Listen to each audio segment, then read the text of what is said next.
샬롬, 사랑하는 말경생 광천교회 성도 여러분, 건강하시고 평안하시지요? 오늘은 날마다 주께로 3월 25일 토요일 큐티 가이드 영상을 통하여 만나 뵙게 되었습니다. 반갑습니다. 오늘은 잠언 8장 32절에서 36절까지의 말씀과 구정 1절에서 6절까지의 말씀을 살펴보려고 합니다. 잠언 8장은 잠언서에 기록된 교훈 중 마지막 교훈으로서 지혜의 탁월한 성격에 관하여 언급하고 있습니다. 음녀의 유혹과 거기에 빠진 어리석은 자의 파멸과 대비하여 지혜가 주는 온전한 혜택과 영원한 생명의 효과에 대하여 서술하고 있습니다. 지혜는 오직 영적임을 새삼 강조하고 있으며 하나님의 지혜는 언약 백성들에게 이 세상의 재물을 풍부하게 제공해 준다기보다는 재물보다 더 좋은 영원한 부여를 보장해 준다고 하는 것입니다. 하나님의 지혜는 언약 백성들에게 영원한 생명의 근거가 되며, 그러므로 우리는 하나님의 지혜를 계속적으로 강구함으로써 영원한 생명을 온전히 보존해 나가야 할 것입니다. 잠언 9장에서는 지혜로의 초대와 어리석음의 초대를 각각 정숙한 여인과 음료로 대비시켜 표현함으로써 청중들의 실제적인 이해를 돕고 있습니다. 저자는 이와 같은 대비를 통하여 하나님의 백성들에게는 언제나 지혜와 음행의 유혹이 동시적으로 발생하게 됨을 알리고자 하였습니다. 하나님의 백성들의 경우에는 이상의 두 가지 상황 가운데에서 항상 고민하고 긴장하기 마련입니다.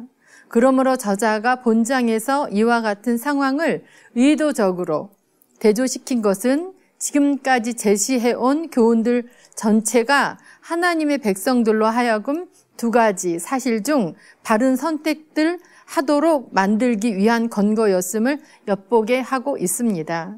오늘 말씀의 제목은 생명의 지혜입니다. 내용 관찰로 들어가서 1번입니다. 본문은 복을 얻기 위해 어떤 자세를 가져야 한다고 권면합니까? 32절에서 34절 말씀입니다. 아들들아, 이제 내게 들으라. 내 도를 지키는 자가 복이 있느니라. 훈계를 들어서 지혜를 얻으라. 그것을 버리지 말라. 누구든지 내게 들으며 날마다 내 문 곁에서 기다리며 문설지 옆에서 기다리는 자는 복이 있나니. 지혜의 선제성과 창조 동역 사실을 통해서 지혜의 신적 실체를 밝힌 저자는 이제 다시 지혜의 보편적인 겉면들로 돌아가고 있습니다. 사회적 도덕적 삶의 지침보다 더 근본적인 차원의 것으로 이미 언급한 신적 실체로서의 지혜에 근거한 사람들로 하여금 영혼의 근본적인 문제를 해결할 것을 권면하고 있습니다.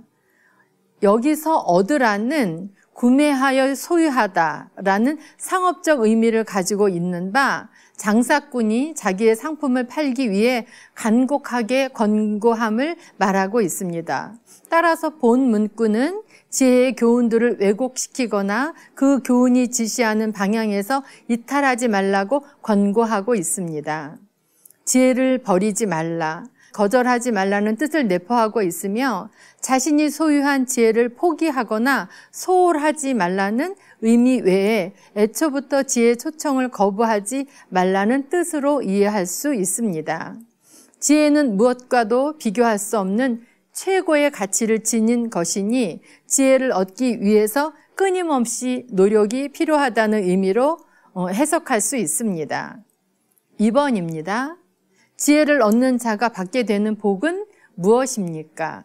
반대로 지혜를 잃은 자의 결과는 어떠합니까? 35절에서 36절 말씀입니다. 대저 나를 얻는 자는 생명을 얻고 여호와께 은총을 얻을 것임이니라. 그러나 나를 잃는 자는 자기 영혼을 해하는 자라. 나를 미워하는 자는 사망을 사랑하느니라. 영생과 참 평안의 원천을 뜻하는 은유적 표현으로 이러한 표현은 하나님께서 그 뜻에 따라 순종하는 자에게 베푸시는 영원한 생명을 받아 누리는 복을 얻게 된다는 의미로 나타나고 있습니다. 나를 잃는 자는 자기의 영혼을 해하는 자라, 문자적으로 나에 대해 범죄하는 자란 뜻으로 지혜의 권고를 배격하고 그 인도를 쫓지 않으며 그 길에서 이탈하는 모든 것이 제약된 행위인 바, 이러한 행위는 곧 영적 사망의 치명적인 결과를 초래할 뿐이라고 하는 것입니다. 3번입니다. 지혜가 어리석은 자들을 초대하기 위해 하는 일은 무엇입니까?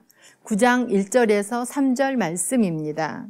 지혜가 그의 집을 짓고 7 기둥을 다듬고 짐승을 잡으며 포도주를 혼합하여 상을 갖추고 자기의 여종을 보내어 성중 높은 곳에서 불러 이르기를, 지혜가 집 문에서 간절한 애청으로 지혜의 초청을 기다린 자는 물론이고 지혜 없는 어리석은 자에게까지 잔치에 초청하고 있는 모습입니다. 지혜를 얻는 자에게는 생명의 복이 주어지지만 잃는 자는 사망에 이르게 됩니다. 이토록 지혜가 중요하기에 지혜는 어리석은 자를 초대합니다. 집을 짓고 지혜가 초청한 자들을 위한 모든 준비는 이미 완료하고 있음을 암시하고 있습니다. 연구와 묵상 4번입니다. 지혜를 생명과 사망에 연결하는 이유가 무엇인지 묵상해 봅시다. 우리가 얻을 수 있는 최고의 복은 영원한 생명입니다. 영원한 생명을 얻을 수 있도록 하는 것은 오직 지혜, 곧 하나님의 말씀뿐으로 지혜의 근원이신 하나님은 어리석은 자를 초대하십니다. 오직 하나님의 말씀 안에 생명이 있기에 우리는 사망을 향해 걸어가는 사람들이 생명에 이를 수 있도록 지혜를 전해야 합니다. 삶의 적용 5번입니다. 지혜가 없는 자는 사망에 이른다는 말씀을 생각해 보고 지금 내가 하나님의 지혜인 말씀을 전해야 하는 사람은 누구인지 생각해 봅시다.